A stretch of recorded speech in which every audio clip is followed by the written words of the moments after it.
warahmatullahi wabarakatuh. Selamat siang semuanya. Sebelumnya terima kasih kepada Bapak Aditya Bagus Singandaru, SEMM, selaku dosen pembina mata kuliah Ekonomi Internasional yang telah memberikan tugas presentasi ini.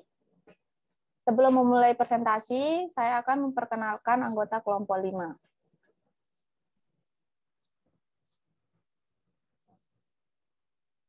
Sudah kelihatan ya? Udah. Materi yang akan kelompok kami presentasikan yaitu kombinasi kebijakan fiskal moneter untuk mencapai keseimbangan eksternal dan internal. Saya akan perkenalkan terlebih dahulu anggota kelompok 5, yaitu yang pertama ada Dea Anissa sebagai pemateri, ada Salim sebagai pemateri, saya sendiri Hilda Zahara sebagai moderator, Iza Zikria Azuhra sebagai pemateri, dan Rizka Dwi Amanda Pratiwi sebagai pemateri. Untuk mempersingkat waktu, langsung saja kami akan mempresentasikan materi pertama kepada Saudara Dea, dipersilakan.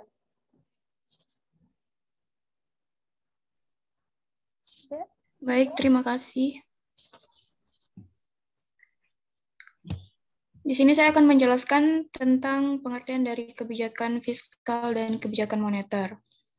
Kebijakan fiskal merupakan kebijakan ekonomi yang digunakan pemerintah untuk mengelola atau mengarahkan perekonomian ke kondisi yang lebih baik atau diinginkan dengan cara mengubah penerimaan dan pengeluaran pemerintah.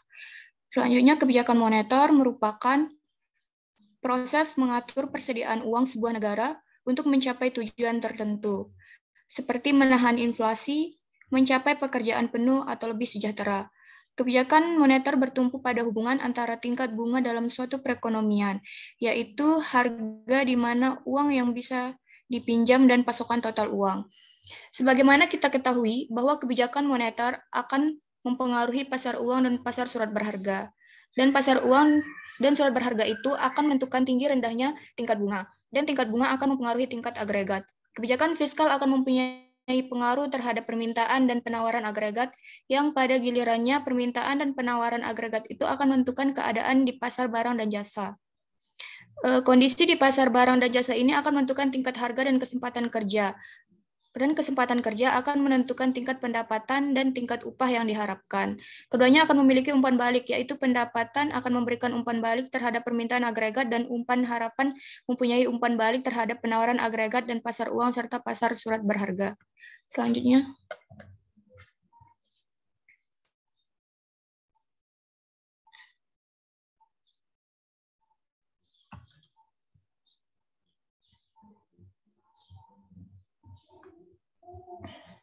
Selanjutnya, keseimbangan internal dan eksternal. Di sini keseimbangan internal dalam ekonomi suatu negara mempertahankan lapangan kerja penuh dan stabilitas tingkat harga. Ini adalah fungsi dari total output suatu negara. Saldo internal sama dengan konsumsi yang ditentukan oleh pendapatan yang dapat dibuang, ditambah investasi, ditambah pengeluaran pemerintah, ditambah rekening koran, yang ditentukan oleh nilai tukar real, pendapatan yang dapat dibuang negara asal, dan pendapatan yang dapat dibuang negara asing. Selanjutnya, keseimbangan eksternal. Keseimbangan eksternal di sini menandakan suatu kondisi di mana negara itu current account, ekspor dikurangi impor, tidak terlalu jauh surplus atau defisit. Hal ini ditandai dengan tingkat neraca berjalan yang konsisten dengan pemeliharaan tingkat konsumsi, lapangan kerja dan keluaran nasional yang ada atau terus meningkat dalam jangka panjang. Ini dinotasikan oleh keseimbangan eksternal sama dengan jumlah surplus atau defisit yang tepat di akun saat ini. Menjaga keseimbangan internal dan eksternal membutuhkan penggunaan kebijakan moneter dan kebijakan fiskal. Itulah salah satu alasan mengapa nilai tukar mengambang mungkin lebih unggul daripada nilai tukar tetap. Selanjutnya.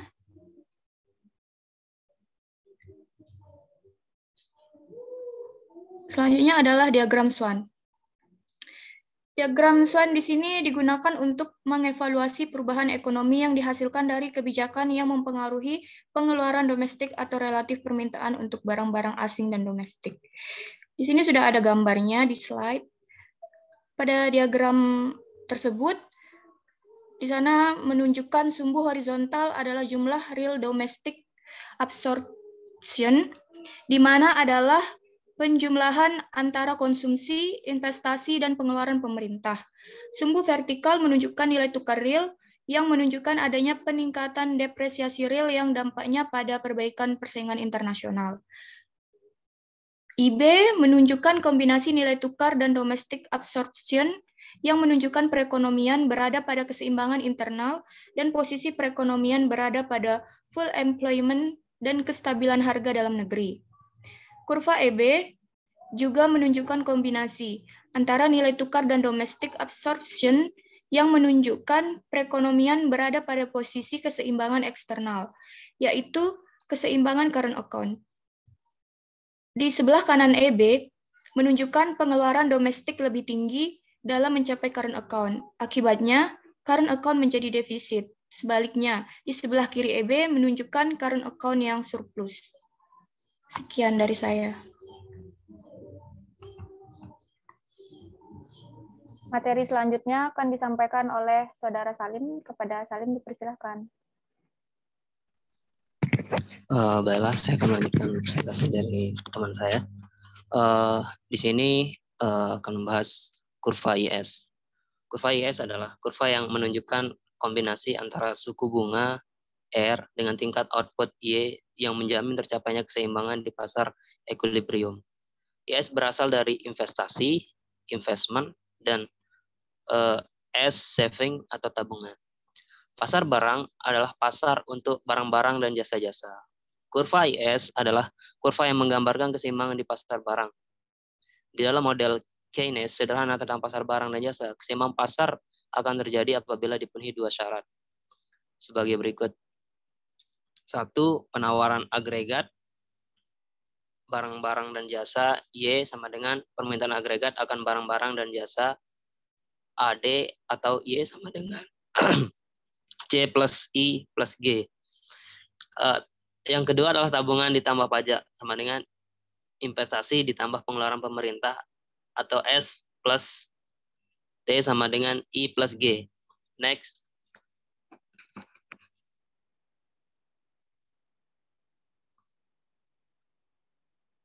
Sebelumnya. Ada beberapa faktor yang mempengaruhi kurva IS. Bilangan peganda. Yang kedua, kepercayaan masyarakat terhadap kondisi perekonomian. Yang ketiga, kepekaan pengeluaran investasi terhadap perubahan dalam tingkat bunga. Yang keempat, kebijakan pemerintah. Kembali ke slide sebelumnya. Di sini ada kurva. Misalkan pada tingkat suku bunga sebesar R terjadi peningkatan belanja pemerintah sebesar G. Hal ini akan menggeser kurva PE pada kurva Keynesian cross ke atas seperti terlihat pada gambar. Peningkatan government spending G akan menggeser kurva PE dari PE ke PE action. Akibatnya equilibrium income bergeser ke kanan dari Y ke Y action sebesar G per kekurung 1 min MPC. Pergeseran equilibrium income tersebut kiranya akan menggeser equilibrium di pasar barang. Next. Selanjutnya kurva LM. Pasar uang adalah pasar di mana uang atau dana jangka panjang dipinjam atau dipinjamkan. Kurva LM adalah kurva yang menggambarkan keseimbangan di pasar uang. Secara teoritis, keseimbangan pasar uang akan terjadi apabila permintaan uang sama dengan penawaran uang atau MD sama dengan MS. Adapun faktor yang mempengaruhi kurva LM. Yang pertama, jumlah uang beredar. Yang kedua, permintaan uang. Yang ketiga, elastisitas permintaan uang untuk spekulasi terhadap perubahan tingkat bunga.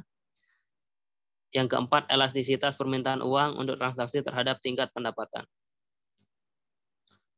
Pembentukan kurva LM. Yang pertama itu, kurva LM menggambarkan keseimbangan yang berlaku di pasar uang. ada berbagai tingkat pendapatan nasional.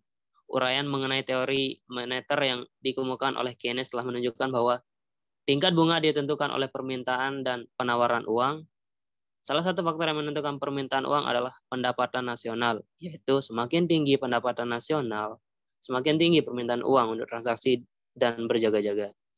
Yang kedua, faktor ini menyebabkan keseimbangan di pasar uang, yaitu keseimbangan di antara permintaan dan penawaran uang sangat erat hubungannya dengan pendapatan nasional.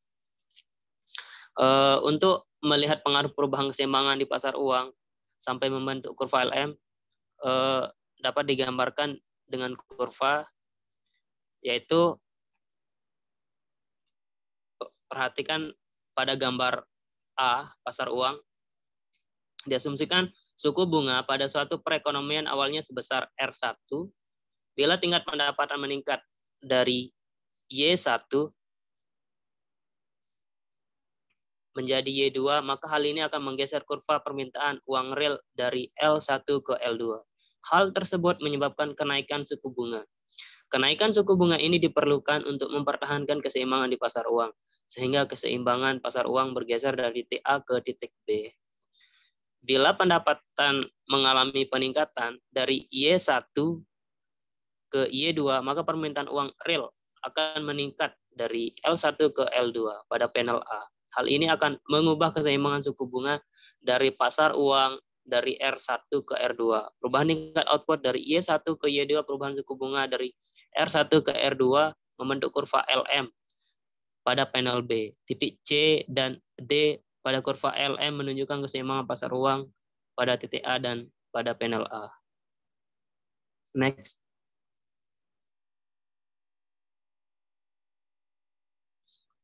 Selanjutnya akan dibawakan oleh teman saya. Baik, materi selanjutnya akan disampaikan oleh Tiza. Kepada Tiza dipersilahkan.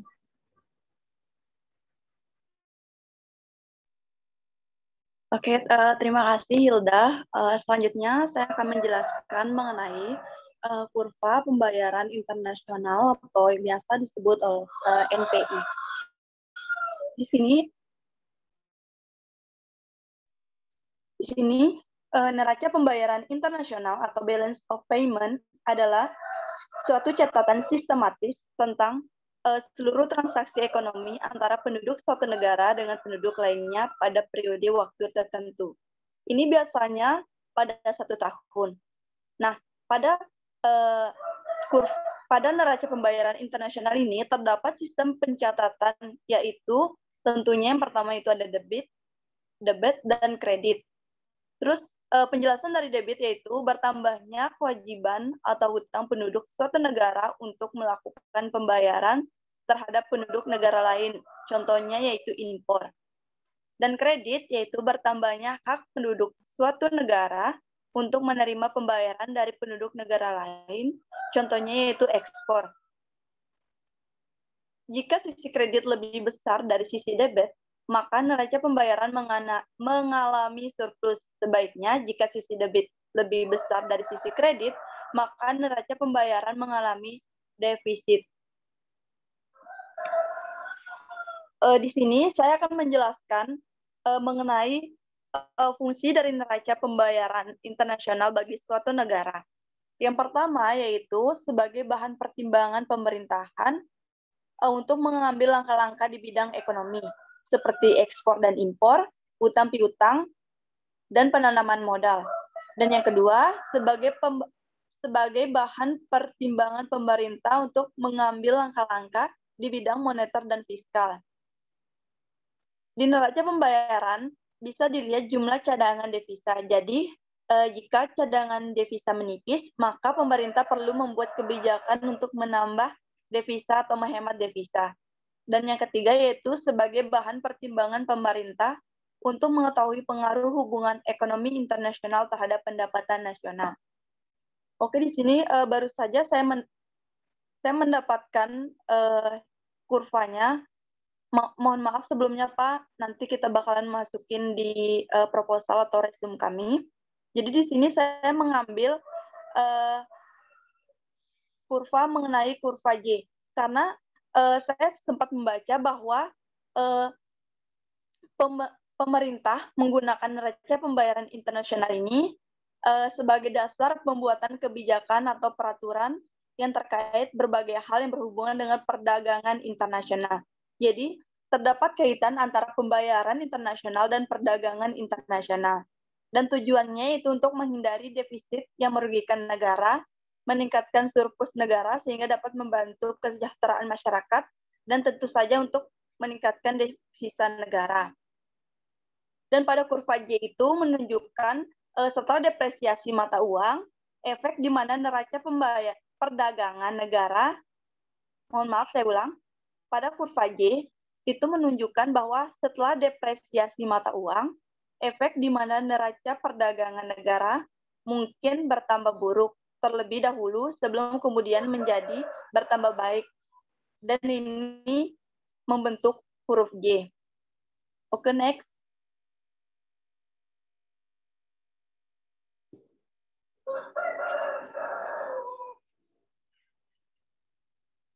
Di sini komponen utama neraca pembayaran internasional. Yang pertama yaitu komponennya yaitu neraca berjalan. Dalam neraca berjalan ini terdapat 3 yaitu neraca perdagangan, neraca jasa, dan neraca transaksi sepihak. Maksud dari neraca perdagangan ini yaitu mencatat transaksi antara ekspor dan impor antara dua negara atau lebih.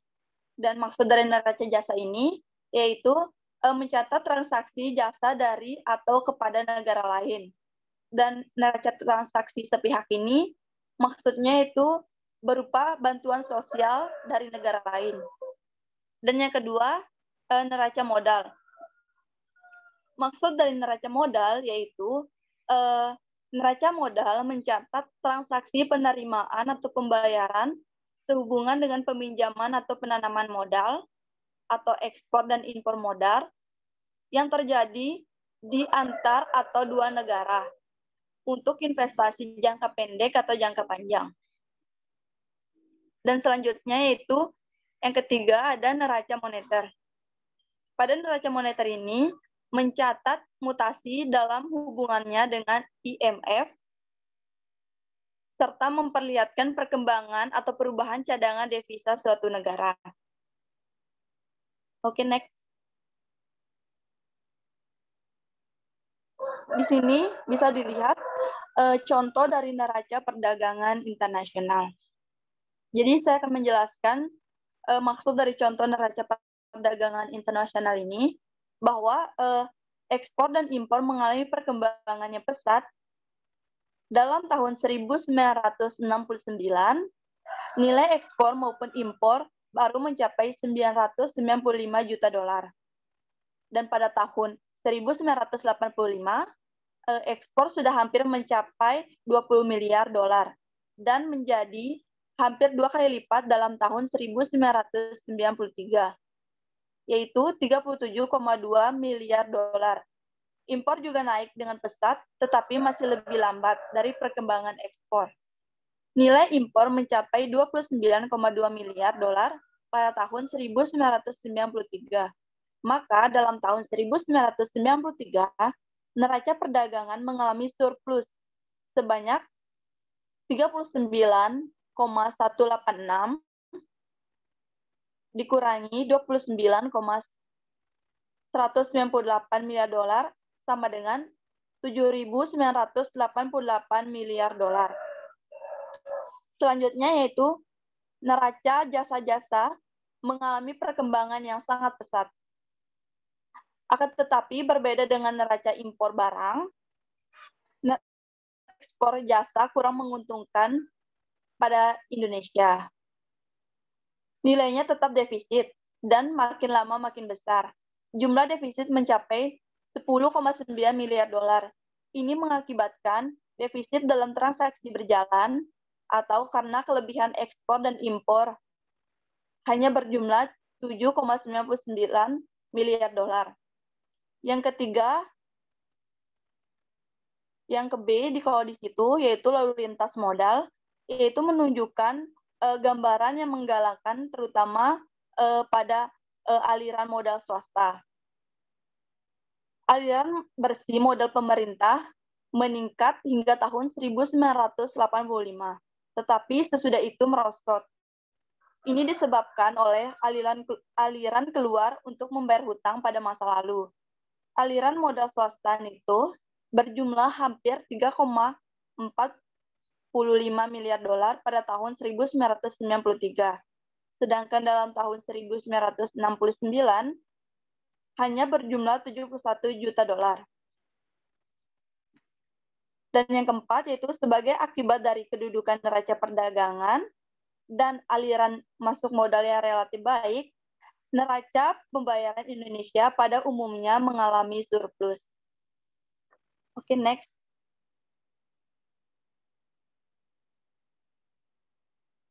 Selanjutnya saya akan menjelaskan mengenai pergeseran kurva IS dan LM. Kurva IS dan LM merupakan gabungan dari kurva IS dan LM yang menunjukkan relasi antara tingkat suku bunga yang dilambangkan R dengan income yang dilambangkan Y dan mempresentasikan sebagai kombinasi equilibrium di pasar barang dan pasar uang. Kita bisa lihat contoh kurvanya. Yang pertama itu ada peningkatan belanja pemerintah.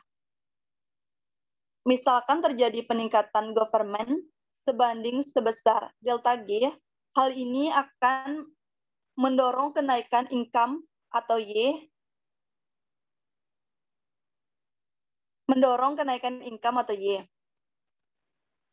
Terus pada kurva peningkatan belanja pemerintah, itu keterangannya yaitu atau penjelasannya, yang pertama yaitu peningkatan government sebanding spending sebesar delta G akan mendorong kenaikan income, yaitu dari bisa dilihat dari Y1 ke Y2.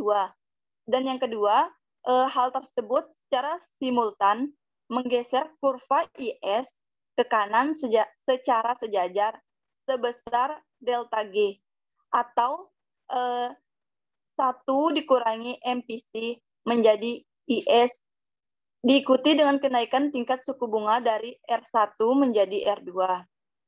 Dan akibatnya, equilibrium kurva IS LM bergeser dari E ke EE persen. Sorry, maksudnya E petik atas. Yang kedua yaitu penurunan belanja pemerintah. Di sini penjelasannya mengenai kurva penurunan belanja pemerintah, yaitu penurunan belanja pemerintah sebesar delta G akan mengurangi level income, yaitu dari Y1 menjadi Y3.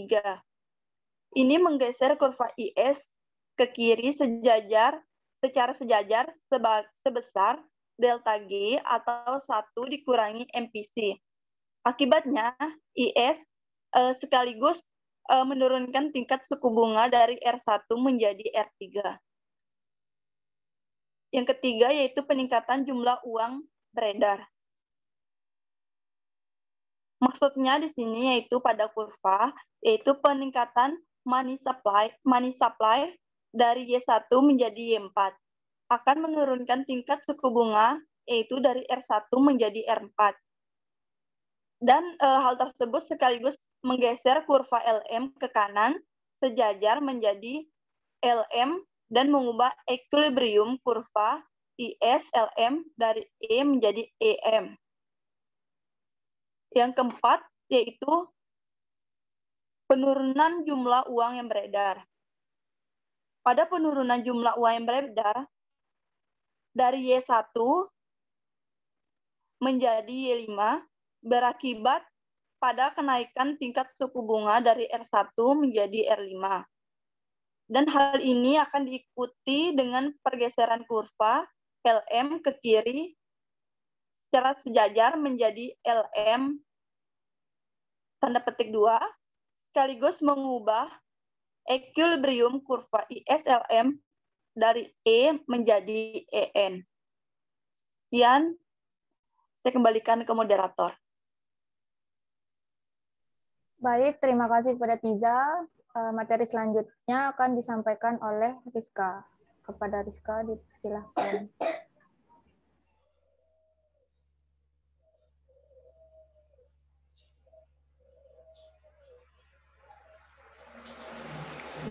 Baik, selanjutnya mengenai kombinasi kebijaksanaan fiskal dan moneter dalam kurs tetap. Kebijakan fiskal dan kebijakan moneter tidak dapat dipisahkan satu dengan yang lain di dalam pencapaian target-target ekonomi yang telah ditetapkan. Secara umum, terdapat 4 masalah ekonomi makro yang dapat dipengaruhi pemerintah melalui kebijakan fiskal dan moneter, yaitu tingkat harga agregat atau inflasi, produk domestik bruto atau PDB, penyerapan tenaga kerja atau employment, dan neraca pembayaran atau balance of payment atau BOP. Hal tersebut menunjukkan bahwa koordinasi yang kuat antara kebijakan fiskal dan kebijakan moneter sangat diperlukan dalam mencapai target-target ekonomi makro yang sudah ditetapkan. Di sini permasalahan dalam kombinasi kebijakan fiskal dan moneter. Koordinasi antara kebijakan fiskal dan kebijakan moneter sangat diperlukan dalam menetapkan dan mencapai target-target moneter dan defisit APBN secara konsisten dalam rangka mencapai pembangunan ekonomi yang cukup tinggi dan stabil. Sebab pada umumnya koordinasi antara kebijakan fiskal dan moneter selalu menjadi masalah di mana sumber-sumber permasalahan tersebut. Di antaranya, yang pertama, ketidakjelasan penugasan dalam peraturan perundang-undangan yang berlaku pada Departemen Keuangan dan Bank Sentral. Yang kedua, kedudukan Bank Sentral dalam pemerintahan. Yang ketiga, persepsi dari pimpinan tertinggi Bank Sentral dan Departemen Keuangan. Yang keempat, instrumen yang dipakai oleh Bank Sentral dalam operasi pasar. Yang kelima, tingkat kemajuan pasar modal. Sebagai contoh, pada saat pemerintah menghadapi cash flow, pemerintah tidak diperbolehkan untuk meminjam uang dari Bank Indonesia untuk menutup defisit APBN, bahkan untuk jangka panjang sekalipun. Sebab hal ini bertentangan dengan Undang-Undang Nomor 23 Tahun 1999. Bank Indonesia mempunyai kekuasaan penuh di dalam menetapkan atau mengatur jumlah uang yang beredar dalam perekonomian. Akan tetapi, asumsi yang dipakai dalam hal ini adalah kurs mata uang adalah tetap. Dalam hal floating exchange rate system, pelaksanaannya akan lebih rumit sebab kebijaksanaan fiskal akan mempengaruhi kurs rupiah yang pada akhirnya akan mempengaruhi jumlah uang yang beredar. Dengan demikian, walaupun Bank Indonesia memegang kebebasan penuh dalam mengatur jumlah uang yang beredar, koordinasi antara kebijakan fiskal dan moneter sangat diperlukan. Selanjutnya, kombinasi kebijaksanaan fiskal dan moneter dalam kurs bebas. Kebijakan fiskal dan kebijakan moneter merupakan bagian integral dari kebijakan makroekonomi yang memiliki target yang harus dicapai baik dalam jangka pendek dan jangka panjang. Sudah lama terjadi perdebatan antara kebijakan fiskal dan kebijakan moneter. Di satu sisi, kebijakan moneter diarahkan pada pencapaian target menjaga stabilitas tingkat harga. Sementara itu, di sisi lain, kebijakan fiskal ditetapkan untuk mencapai pertumbuhan ekonomi. Dari sini, nampaknya muncul trade-off antara pencapaian stabilitas harga dan pertumbuhan ekonomi, terutama dalam jangka pendek. Kebijakan defisit fiskal yang tinggi dapat menyebabkan kenaikan tingkat inflasi. Sebaliknya, perekonomian dengan tingkat inflasi yang tinggi juga memberikan dampak negatif bagi pertumbuhan ekonomi.